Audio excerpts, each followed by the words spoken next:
සන්ධ්‍යාවක්.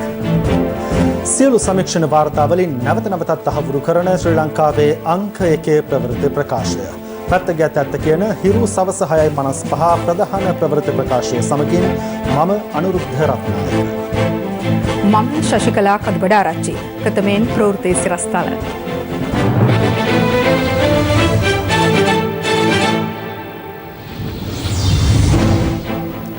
බස්නාහිර නිරෝධායන ඇඳිරි නීතිය හෙට අලුයම 5ට අවසන්.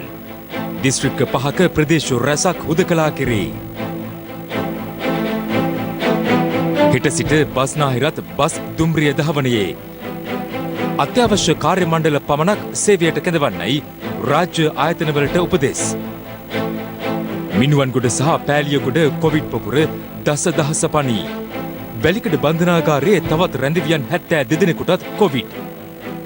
PCR වෙනුවට එන රැපිඩ් ටෙස්ට් කරලිය උණුසුම් කරයි. ගෙනල්ලා තියෙන්නේ ඖෂධ නියාමන අධිකාරියේ ලියාපදිංචිය සහිත සමාගම් විසින් පෞද්ගලික අංශයේ භාවිතය සඳහා. මේක වැරදි උත්තරයක්. මොකක් හෝ සෞඛ්‍ය ශාස්ත්‍රයේ භාවිතා කරනවා නම් ඒකට ඖෂධ නියාමන අධිකාරියේ අනුමැතිය ගත යුතුයි. කොවිඩ් මැද්දේ බස් ගාස්තුත් වැඩිවන ලකුණු.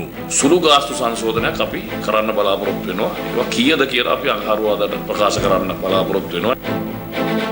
ලෝක බලවතාගේ බලවතා වූ ජෝ බයිඩන්. බස්නාහිර පළාත ඇතුළුව මේ වන විට නිරෝධායන ඇඳිරි නීතිය ක්‍රියාත්මක කර ඇති ප්‍රදේශවල ඇඳිරි නීතිය හෙට අලුයම 5ට ඉවත් කිරීමට නියමිතයි. හිරු ටීවී පත්තරයේ විස්තරයේ වැඩසටහනට එක්වමින් යුද හමුදාපති ලුතිනන්ට් ජෙනරාල් ශවේන්ද්‍ර සිල්වා මහතා පැවසුවේ එසේ වුවද දිස්ත්‍රික්ක 5කට අයත් ප්‍රදේශ කිහිපයක් තවදුරටත් හුදකලා කරන බවයි. දවසේ පුවත හැම කෙනාම බලාපොරොත්තුෙන් ඉන්නවා නිල අදහසක් ඔබතුමා ප්‍රකාශ කරන තෙක් හෙට අලුයම 5න් පසුව බස්නාහිර පළාතේ ඇඳිරි නීතිය ඉවත් කෙරේවිද? ඔව් ජමජිත බස්නාහිර පළාතේ නිරෝධායන ඇඳිරි නීතිය ඉවත් කරනු ලබනවා. බස්නාහිර පළාතේ පමණක් නොවේ අපි වෙනත් ප්‍රදේශ කීපයකත් නිරෝධායන ඇඳිරි නීතිය යොදවා තිබෙනවා.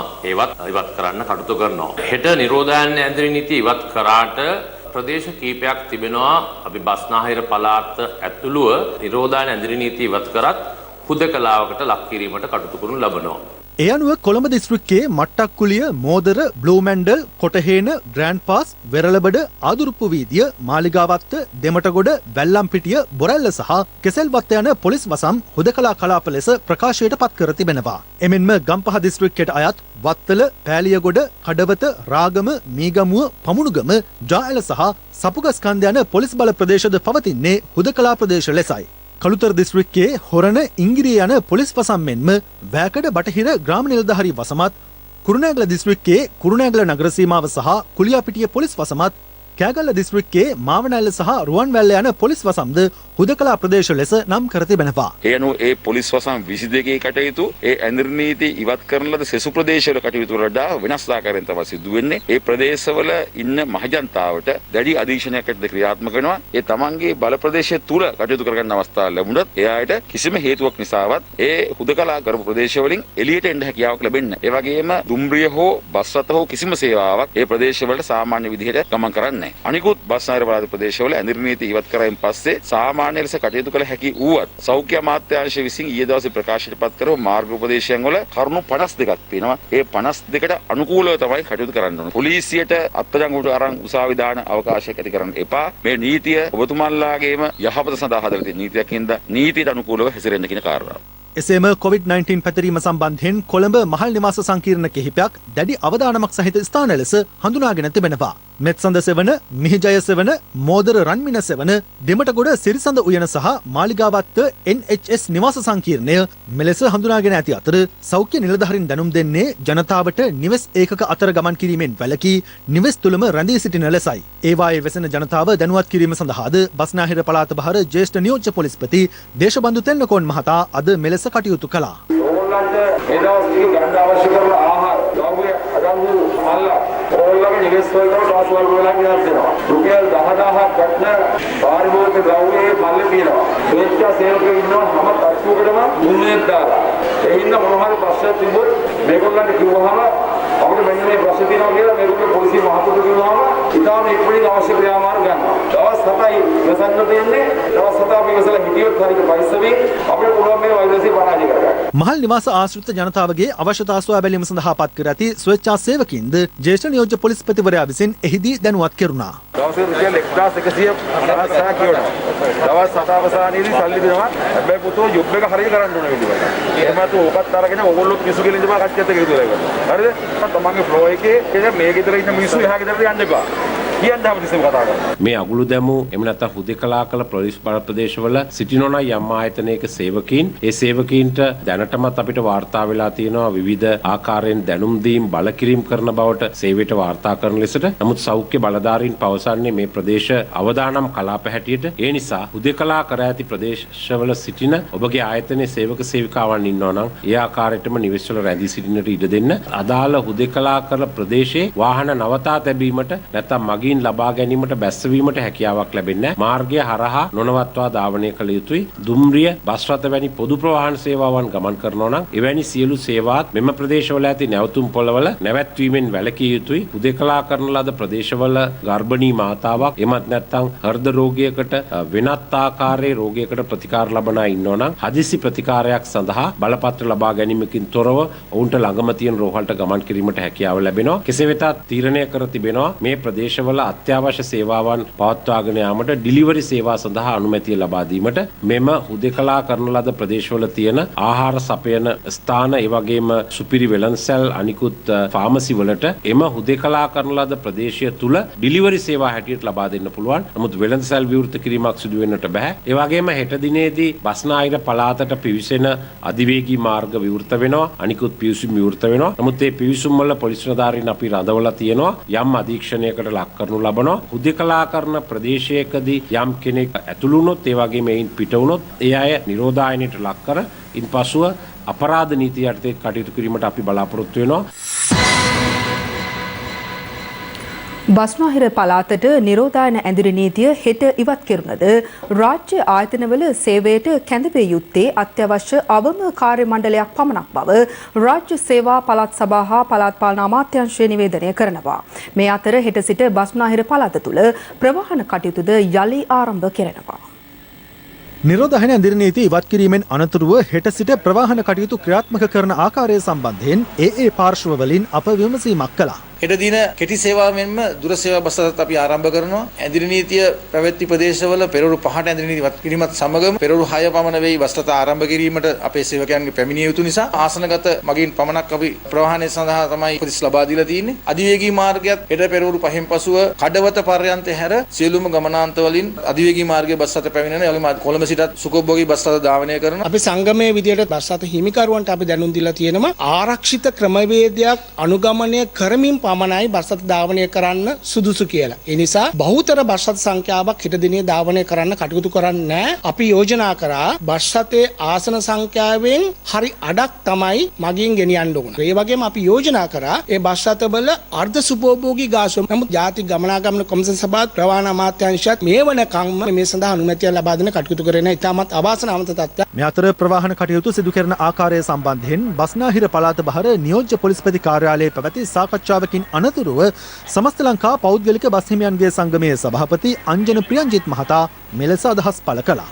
විශේෂයෙන්ම බස්නාහිර පළාත තුල ඒ වගේම අනිකුත් පිට පළාත් තුලත් 90%කට වැඩි ප්‍රතිශතයකින් බස් රථ ධාවනය කිරීමේ සූදානමක් තියෙනවා. ඇඳිරි නීතිය තවදුරටත් පවත්වන පොලිස් බලපදේශ තුල බස් රථය ධාවනය කිරීමේදී මගීන් බැස්සවීම හෝ බස් රථයට ගොඩ කර ගැනීම සිදු නොකළ යුතුයි කියන යෝජනාව කළා. සියලුම මගීන් මුඛාවරණයක් පැළඳිය යුතුමයි. එහෙම නැති වුණොත් අපි බස් රථයට ගොඩ කර ගැනීමක් සිද්ධ කරන්නේ නැහැ. විශේෂයෙන්ම සෙම්පතිස්යාව සහ රෝගය වැළඳුණු කිසිම මගියෙක් පෞද්ගලික බස් රථයට ගොඩ කරගන්න එපා කියන යෝජනාව ආවා. ඒ අනුව කටයුතු කරන්නත් කියලා අපි අපේ සේවක දෙපළගෙන් ඉල්ලීමක් කරනවා. ඇඳිරි නීතිය ඉවත් කරන ප්‍රදේශවල සාමාන්‍ය පරිදි බස් රථ ධාවනය කරන්නත් ඒ වගේම ඇඳිරි නීතිය පවතින ප්‍රදේශ ගමන ආරම්භය හෝ ගමනාන්තය වෙන තැනදී ඒ බස් ගමන් වාරයම අවලංගු වෙනවා. ඇඳිරි නීතිය තියෙන ප්‍රදේශයක් හරහා ගමන් කරන එක ප්‍රශ්නයක් වෙන්නේ නැහැ. අඟහරුවාදා දිනේ කොවිඩ් ප්‍රවාහන ප්‍රතිපත්ති එළි දක්වන්න බලාපොරොත්තු බලාපොරොත්තු වෙනවා. මේකෙදි ඊටාම පැහැදිලිව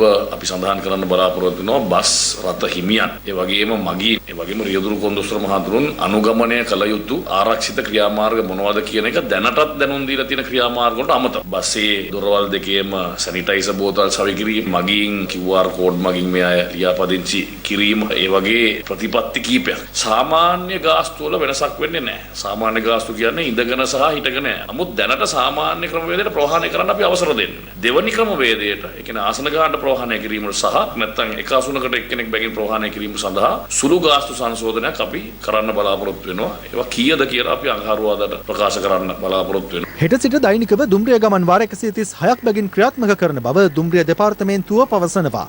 මේ දුම්රිය කාර්යාල සේවය සඳහා පැමිණෙන මගීන් සඳහා පමණයි. එම නිසා නගරාන්තර ශීඝ්‍රගාමී දුම්රියන්, දුරගමන් සේවා දුම්රියන්, රාත්‍රී දැපැල් දුම්රියන් කිසිවක් ධාවනයට එකතු වෙන්නේ නැහැ. දුම්රිය මගීන්ට කියන්නේ සෑම දුම්රිය ස්ථානයකම අත්සෝදා ගැනීමට පහසුකම් සලසා තිබෙනවා. අමතරව ඔවුන්ගේ උෂ්ණත්වය මැන බැලීම කටයුතු කරනවා. මගීන් සාමාන්‍යයෙන් එක සැරේ විශාල ප්‍රමාණයක් දුම්රිය ස්ථානයට ළඟා වෙනවා. ඉතින් ඒ සියලු දෙනාට අනන්‍යතාවය ලේඛනයක් ලබා ගන්න හැකියාවක් නැහැ. අසීරුවේ කාර්යය කරන්න. ඒ නිසා මගීන්ට ගෙදරින් එනකොට තමන්ගේ නම, ලිපිනය සහ දුරකථනාංකයේ ලියපු තුන්ඩු කැබල්ලක් රැගෙන આવොත් එය අපිට ඉතා පහසුවක් වෙනවා. ඒ බහලන්න අපි පෙට්ටියක් ලබලා තියන්න පුළුවන් දුම්රිය ස්ථානයේ. කෙසේ වෙතත් ශ්‍රී ලංකා දුම්රිය සේවය නිවේදනය කරන්නේ හුදකලා ප්‍රදේශ ලෙස නම් කර ඇති ප්‍රදේශවල දුම්රිය නොනවත්වා ධාවනය කිරීමට පියවරගෙන ඇති බවයි. රාජ්‍ය ආයතනවල සේවයට කැඳවන සේවකින් සීමා කිරීමට සමගාමීව සෙසු කාර්ය මණ්ඩලය දැනට ක්‍රියාත්මක වන පරිදි නිවසේ සිට රාජකාරී කටයුතු සිදු කළ යුතු බව රාජ්‍ය සේවා පළාත් සභා හා පළාත් පාලන අමාත්‍යාංශය පෙන්වා දෙනවා. පසුගිය වසරේ අප්‍රේල් සිට මැයි මාසය දක්වා ක්‍රියාත්මක වූ නිවසේ සිට වැඩ කිරීමේ වැඩපිළිවෙලින් ලද අත්දැකීම් උපයෝගී කර ගනිමින් අත්‍යවශ්‍ය හා සේවා සම්පාදනයට විකල්ප සැලසුම් සකස් කරන ලෙස රජය පසුගියදා රාජ්‍ය ආයතන ප්‍රධානීන්ට දැනුම් දුන්නා. මේ අතර නිරෝධායන ඇඳිරි නීතිය තවදුරටත් ක්‍රියාත්මක බස්නාහිර පළාතේ ස්ථාන රැසක පොලිස් නිලධාරීන් විසින් රථවාහන දැඩි පරීක්ෂාවකට ලක් කළේ මෙලෙසින්. මාස්ක් එක දාගන්න මහත්තයා මුඛය නහය දෙකම ආවරණය වෙන්න දාගන්න ඕනේ මාස්ක් එක. මාස්ක් එක දාගන්න ඕනේ නහයත් බලන්න. මේ මහත්තයා මාස්ක් එක දාගන්න ඉස්සෙල්ලාම දෙන්නෙක් ඉන්නවනේ වාහනේ දෙන්නෙක් මාස්ක් එක දාගන්න ඉතර ඉන්නේ අපි දෙන්නම එකම ගෙදර අම්මා පාත්‍රිල්ලෝයි මමයි මේ බේත් ගන්න ගියේ. අන්න හරි.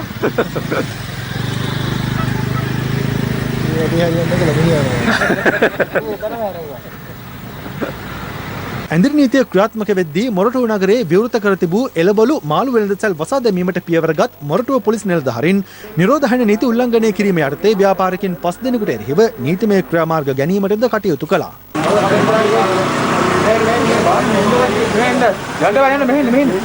ගන්න බෑ මෙන්න ඔයාල ඒක කලින් දාන ඒස් මාර්කට් එකේ ගුවන් කඩේ වෙනස්කාර මේ වගේ මිනිස්සු නෑ වහල නෙවෙයි දැන් මේරලා නෙමෙයි මේ බලන්න මේ කඩු ටික ආවේ ඒ ටික මේ බලන්න කීතරේ ගණන් කරලා බලන්න උතර කීනේ 1 2 3 මම නෑ ඈ යාලා 7යි ඔයා වඩු විකුණනවාට මාත් මේ බ්ලවුස් එකක් දාගෙන ඉන්නවා බඩු විකුණන්නේ නෑ අද නෑ ඉතින් මේ බඩු ගන්න නැවිලි මොන කට්ටිය බා බඩු ගන්න නෙවෙයි දාවේ මේ මොන ගන්න ආවේ සමහර බලවත් කරන්නේ ලුබන් අහන්න උත්තර මේ සිංහලෙන් කඩේ දෙන්නේ එදා කීපොඩ් සමුන්ට ආයි කියන්නේ මේ දැන් විරෝධ කියන්නේ අය එකයි යන්නේ හරි නවලියා ගන්නේ මේ ආවිලාලා වහලා මිනිස්සුන්ට ඩිලිවරි ලයින් එකක් දෙන්න ඒක නේ කරන්නේ අපි ඩිලිවරි කරන්නේ නැහැ ඔක්කොම නවත්තලා දාන්න හැදුවේ නවත්තලා දාලා වහලා එහෙම කරන්නේ නෙවෙයි මිනිස්සුන්ට මහජනට දෙයක් කරන්නේ ඒක කරන්නේ අපහසු මාත් එක්තර ඒක කරන්නේ අපහසු අපි මේ කොහොමද වෙන පුරුතලෙක් මේකට මේ වැඩියක් දෙන්නේ ඔයා කරුණාකරලා ලයින් වල ඉන්න දැන් ඔයා කවුද මෙයා රෙන්ට් එකට අපි දීලා තියෙනවා රෙන්ට් එක කරන්නේ ඒක බලන්න කඩේ යනවා මොකද මේක ඇතුලේ අදාළ දැන් මේක මේ මගේ පිටි ගෙදර ඉන්නකෝ ආ ගෙදර ඉන්නවා ගෙදර ඉන්නවා අධිකරණය වෙන්නේ හිටින්නේ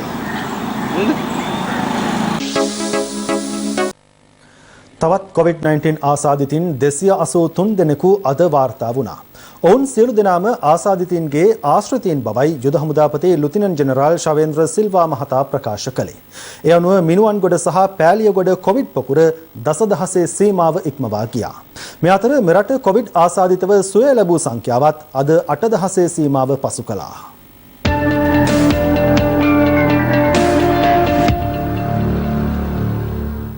මිනුවන්ගොඩ සහ පෑලියගොඩ පොකුරෙන් ඊයේ COVID-19 ආසාදිතින් 445 දෙනෙකු වාර්තා වුණා. ඒ අනුව එම පොකුරෙන් වාර්තා වන සමස්ත ආසාදිතයින් සංඛ්‍යාව 9941ක්. ඊයේ වාර්තා වූ ආසාදිතයන් 445 දෙනාගෙන් වැඩිම පිරිසක් කොළඹ දිස්ත්‍රික්කයෙන් සටහන් වන අතර එම සංඛ්‍යාව 176ක්. ගම්පහ දිස්ත්‍රික්කයෙන් ආසාදිතයන් 174 දෙනෙකුද, කළුතරින් 10ක්, කුරුණෑගලින් 25ක් සහ කෑගල්ල දිස්ත්‍රික්කයෙන් 14 දෙනෙකුද වාර්තා වුණා. මිනුවන්ගොඩ ප්‍රදේශයේ මේ ආරම්භ වෙච්ච අලුත් පොකුර මේ වෙනකොට 10000කට ආසන්න මට්ටමට ඇවිල්ලා තියෙනවා. ඒක සැලකිය යුතු තත්ත්වයක්. මොකද මාස 9ටම වාර්තා වෙච්ච රෝගීන් ගාන තමයි 3500 ආරම්භයේ ඉඳන් දැන් මාසයකට වැඩි කාලයක් ගිහිල්ලා තියෙන 10000කට වැඩි රෝගීන් සංඛ්‍යාව නිර්මාණය වෙලා තියෙනවා. මේ හරහා අපිට කියවෙන පණිවිඩය තමයි ජනතාව ආරක්ෂා කරගන්න පියවර ගත යුතුයි කියන කාරණය. මේ අතර ඊයේ දිනේ COVID-19 ආසාදිතව මියගිය සංඛ්‍යාව 4ක් ලෙස සටහන් වූ අතර ඉන් 3 දෙනෙකු කාන්තාවන් බව රජයේ ප්‍රවෘත්ති දෙපාර්තමේන්තුව සඳහන් කළා. කෙසේ වුවත් එම දෙපාර්තමේන්තුව අද යලි නිවේදනයක් නිකුත් කරමින් සඳහන් කළේ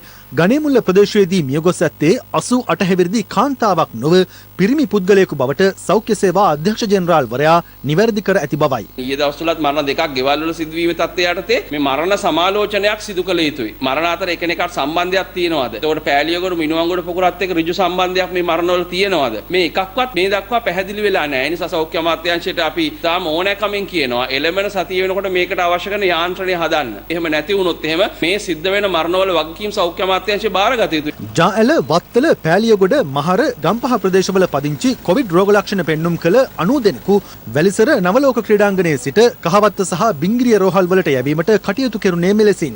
අදාළ පිරිස පෑලියගොඩ මත්ස්‍ය වෙළඳ සංකීර්ණය සමග සම්බන්ධකම් පැවැත් වූ ආශ්‍රිතයන් ලෙස හඳුනාගෙන තිබෙනවා. මේ අතර හෝමාගම මූලික රෝහලේදී ශල්‍ය කර්මයකට භාජනය කොට දැඩි සත්කාර ඒකකයට ඇතුළත් කිරීමෙන් අනතුරුව කොවිඩ් ආසාදිත බවට තහවුරු වූ රෝගියා ප්‍රතිකාර සඳහා පළමු ඇතුළත් කළ අතුරුගිරිය ප්‍රාදේශීය රෝහලේ වෛද්‍යවරු 11 දෙනෙකුද ස්වයං නිරෝධායනයට යොමු කෙරුණා. එවකින් 6000කට ආසන්න සංඛ්‍යාවක් රැකියාවේ නියුතු හොරණ බොඩිලයින් ඇඟලුම් කර්මාන්ත ශාලාවෙන් තවත් ආසාදිතයන් පිරිසක් හඳුනා ගැනීමත් සමග එහි සමස්ත රෝගීන් සංඛ්‍යාව 170ක් දක්වා ඉහළ ගොස් තිබෙනවා. මේ අතර අදාළ ආයතනයේ කොවිඩ් ආසාදිතයින් සංඛ්‍යාව දිනෙන් දින ඉහළ යමින් පවතින බවත් ඔවුන් සම්බන්ධයෙන් සිදු කරන PCR පරීක්ෂණ ප්‍රමාණවත් මට්ටමක නොමැති බවත් රජයේ වෛද්‍ය නිලධාරීන්ගේ සංගමය චෝදනා කරනවා. දැන් දවස ගානේ ඒ ඇඟලුම් කර්මාන්ත ශාලාවට ආශ්‍රිතව ඒ පොකුරට රෝගීන් එකතු වෙමින් තියෙනවා. දල වශයෙන් අපිට ගත්තාම මේ කර්මාන්ත ශාලාවේ 5200කට වැඩි පිරිසක් සේවය කරනවා. ඒකෙන් 2500ක්, ඒකෙන් 150කට අඩු පිරිසක්ගේ මේ වෙනකොට PCR සාම්පල් කරලා තියෙනවා. නමුත් ප්‍රශ්නේ තියෙන්නේ සමහර සාම්පල් කරලා තියෙන්නේ පහුගිය සඳුදා එහෙම නැත්නම් අඟහරුවාදා. ඒ කියන්නේ දැන් අද මම මේ කතා කරන ඉරිදා දවස් වෙනකොට දවස් 5ක් 6ක් ගිහිලා තිනවා ඒ සාම්පල් අරගෙන. දවස් 5කට 6කට කලින් ගත්ත සාම්පල් වල තාම ප්‍රතිඵල ඇවිල්ලා නැති තත්ත්වයක් තියෙනවා. අපිට හොරණ ප්‍රදේශය ගැන, ඒ අවට තියෙන ඉංගිරිය ප්‍රදේශය ගැන, අවට තියෙන ඒ ප්‍රදේශ ගැන තීරණ ගන්න මේ එන්නේ පිළිණු වෙච්ච දත්ත. මේ පිළිණු වෙච්ච දත්ත හරහා අපි කොහොමද රට සම්බන්ධයෙන් නිවැරදි තීරණ ගන්න? මේ වගේ ප්‍රමාදයේ ඊටාම මාරාන්තික ප්‍රතිඵල ගෙන දෙනවා වෙන්න පුළුවන්. කෙසේ වත් මාස් හෝල්ඩින්ග්ස් ආයතනයේ නිවේදනයක් නිකුත් කරමින් පවසන්නේ දිවයිනේ ඇති සියලු බොඩිලයින් ආයතනවල සේවකයන් වෙනුවෙන් පුළුල් ලෙස PCR පරීක්ෂණ සිදු කරන බවයි. මිනුවන්ගොඩ පොකුර හඳුනා ගැනීමෙන් පසු මේ දක්වා සිදු කළ පරීක්ෂණ 2820කින් පරීක්ෂණ 1760ක ප්‍රතිඵල ලැබීමට නියමිත බවත් එම නිවේදනයේ දැක්වෙනවා. මෙතෙක් ප්‍රතිඵල ලැබුණු PCR පරීක්ෂණ වලින් ආසාදිතයන් 69 දෙනෙකු හා ආසාදිත නොවන 969 දෙනෙකු හඳුනාගත් බවත් එහි සඳහන්. මේ අතර මහනුවර මයිලපිටිය ප්‍රදේශයේ නිවාස අලුත් වැඩියා කරන්නන් දෙදෙනෙකු හංගුරංගත ප්‍රදේශයේ නිවසක් ඉදිකිරීමේ කටයුතු වල යෙදී සිටියේදී ඇති වූ රෝගී තත්ත්වයක් හේතුවෙන් සිදු කළ PCR පරීක්ෂණයකින් කොවිඩ් ආසාදිත බවට හඳුනාගෙන තිබෙනවා.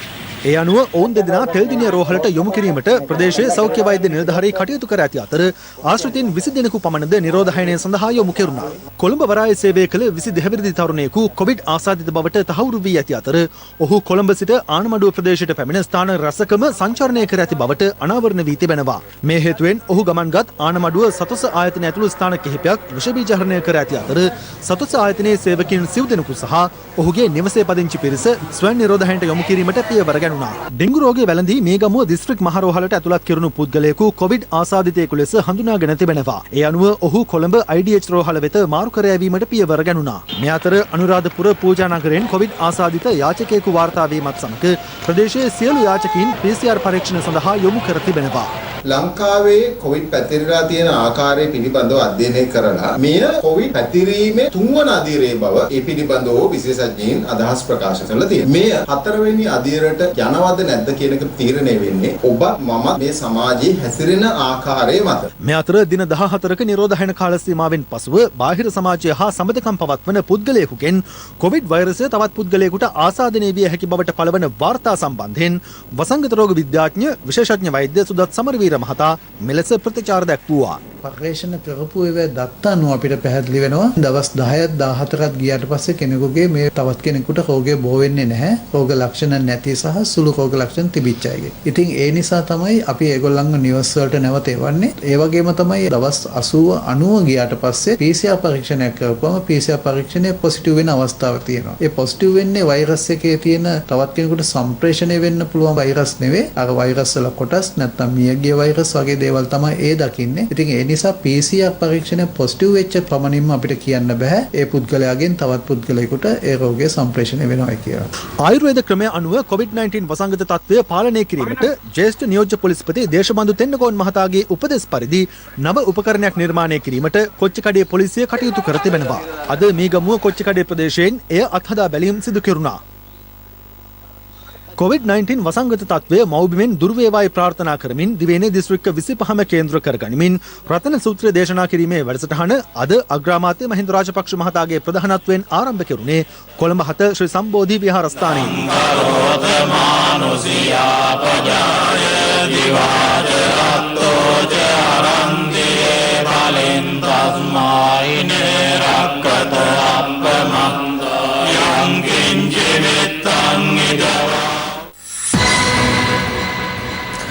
මේ අතර වැලිකඩ බන්ධනාගාරයේ තවත් රැඳවියන් 72 දෙනෙකුට COVID-19 වෛරසය ආසාදනය වී ඇති බවට තහවුරු වී තිබෙනවා.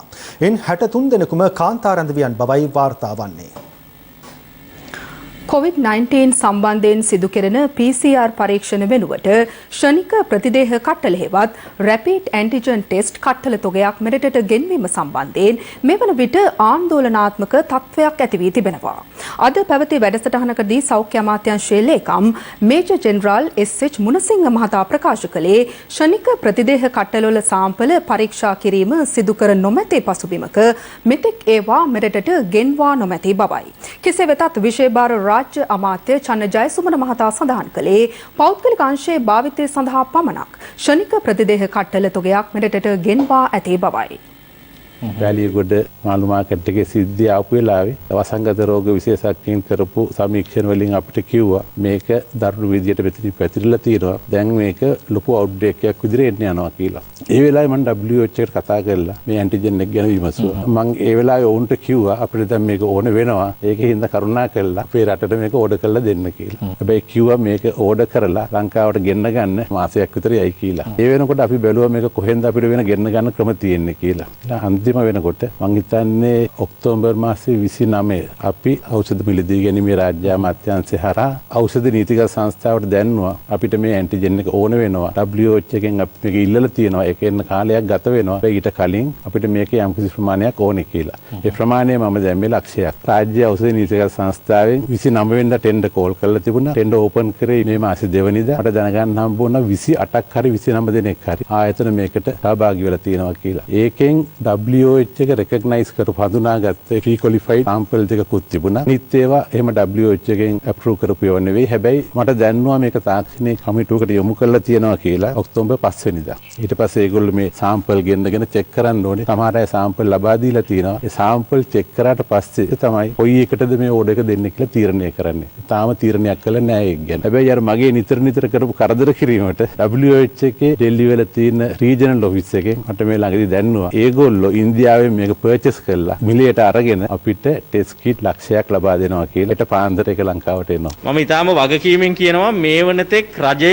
රැපිඩ් ඇන්ටිජන් ටෙස්ට් එක සඳහා යොදා ගන්නා ඒ කට්ටල කිසිදු ආකාරයකට මිලදී ගැනීමක් කරලා නැහැ. ඒ සඳහා වන ටෙන්ඩර් ක්‍රියාපටිපාටි ආරම්භ කරලා තියෙනවා. ඒ තවම අවසන් වෙලා නැහැ. ගෙනල්ලා තියෙන්නේ ඖෂධ නියාමන අධිකාරියේ ලියාපදිංචිය සහිත සමාගම් විසින් පෞද්ගලික අංශයේ භාවිතය සඳහා. ඒවා අපි රජයට අරගෙන නැහැ මේ වනතෙක් කිසිසේත්ම රජයට එහෙම හිතුමතේ ගන්න පුළුවන් කමකුත් නැහැ. එතකොට පෞද්ගලික අංශය මගින් ඒක ගෙනල්ලා තියෙනවා නම් ඒක අපි විසින් ගෙනාපු එකක් හෝ අපේ බලපෑමින් කරපු දෙයක් නෙමෙයි. මේ අතර මේ සම්බන්ධයෙන් අදත් විවිධ පාර්ශව අදහස් පළ කළා. සෞඛ්‍ය සේවාව සඳහා මේ ප්‍රතිදේහ ජනක කට්ටල ගේනවා කියන වෙලාවේ එක ආයතනයක්වත් ලියාපදිංචි කරලා නැහැ. ඒ ආයතන මේ ටෙන්ඩර් එකෙන් පස්සේ තමයි අවසරය ලබන්නේ මව් සමාගමෙන් Tamanට අවශ්‍ය නිදර්ශක ගෙනල්ලා පරීක්ෂාවට ලක් කරන්න. එතකොට අපි අහන්නේ මේ සමාගම් සියල්ලට එසේ සිද්ධ වෙද්දී එක සමාගමකට විතරක් කොහොමද Tamanට දඩි මුඩියේ මේ ක්‍රියාවලියට ඉදිරිපත් වීම සඳහා නිදර්ශක තියෙන්නේ. අපි අහන්නේ අනිත් සමාගම් සියල්ලට නොහැකි හැකියාවක් එක සමාගමකට ලැබුණේ කෙසේද? මේ සාම්පල් ටෙස්ට් කට්ටල ලක්ෂ 2ක් ගෙනල්ලා තියෙනවා. දැන් ඒ ලක්ෂ 2 ගෙනල්ලා තියෙන්නේ ඇයි කියලා ඇහුවම ඒ ගෙනාපු සමාගම කියන්නේ අපි මේක රාජ්‍යාංශ සඳහා භාවිතා කරන ගෙනාපු එකක් නෙමෙයි. මේක පෞද්ගලිකාංශයට ගෙනාපු එකක් කියලා. මේක වැරදි උත්තරයක්. පෞද්ගලිකාංශයේ ඉන්නේ රාජ්‍යාංශයේ ඉන්නේ රෝවලවල ඉන්නේ අපේ රටේ මිනිස්සු. අපේ රටේ මිනිස්සුන්ට මේ ඖෂධයක් හෝ ටෙස්ට් කට්ටලයක් හෝ මොකක් හෝ සෞඛ්‍ය ශාස්ත්‍රයේ භාවිතා කරනවා නම් ඒකට ඖෂධ නියාමන අධිකාරියේ අවසරය අනුමැතිය ගත යුතුයි. එවනම් ඖෂධ නියාමන අධිකාරිය හෝ සෞඛ්‍ය අමාත්‍යාංශය හෝ ඇමතිවරිය හෝ මේ ගැන විධිමත් පැහැදිලි කිරීමක් කරන්නට ඕනේ. නැත්නම් තමන්ගේ ගජමිතුරන්ට බිස්නස් එකක් කරගන්න මේ අවස්ථාව ඉඩ දෙනවද? ඇන්ටිජන් ටෙස්ට් කිට්ස් ලක්ෂ 2 ගෙන්වීම සඳහා මේ කියන සමාගමට ඔක්තෝබර් මාසයේ 22 වෙනිදා දවසේදී අනුමැතියක් ලැබිලා තියෙනවා කියලා ඔවුන් කියනවා. අනිත් පැත්තෙන් අපි දැක්කා ඖෂධ නීතිගත සංස්ථාවේ සභාපතිවරයා විසින් සිද්ධ කරපු සාකච්ඡාවක හඬපටයක් අන්තර්ජාලයේ සැරිසරනවා. ලංකාවට ගෙනල්ලා තියෙනවා කියලා මේ ආරංචියක් තියෙන ටෙස්ට් කිට් ටික හොස්පිටල් වල පාවිච්චි කරන කලින් එතකොට ඔය තාක්ෂණික කමිටුව ඇගීමක් මොකුත් කෙරෙන්නේ නැද්ද? පාවිච්චි කරන්න බෑ කිසිම විදිහකින් අපි මේ අවසරය දෙන්න. පාවිච්චි කරනවා නම් පාවිච්චි කරන්න පුරා තාක්ෂණික ඇගීම් කමිටුවේ අධීක්ෂණය යටතේ එයාට ඒක වැලිඩේට් කිරීම සඳහා පමණයි. ඒ වෙනකොට තුන්ගේ පාවිච්චි කිරීමක් කළා ඒකෙන් තීන්දුවක් ගන්න. ඒ අනුව ඔහුත් කියනවා තාමත් අපි මේ වැලිඩේෂන් එක මේකට අරගෙන නෑ මේ කියන ඇන්ටිජන් ටෙස්ට් කිට් සම්බන්ධව. එතකොට විශාල ප්‍රශ්නයක් තියෙනවා. ඔක්තෝබර් 22 කොහොමද ඖෂධ නියාමන අධිකාරිය මේ කියන සමාගමට මේ වැලිඩේෂන් එක දෙන්නේ? අතීතයට බලපෑවත්වන විදිහට මේ පරීක්ෂණාගාරවල මීයු ගානටද මේ සමාගම් මේ රටේ ජනතාව දාලා තියෙන්නේ?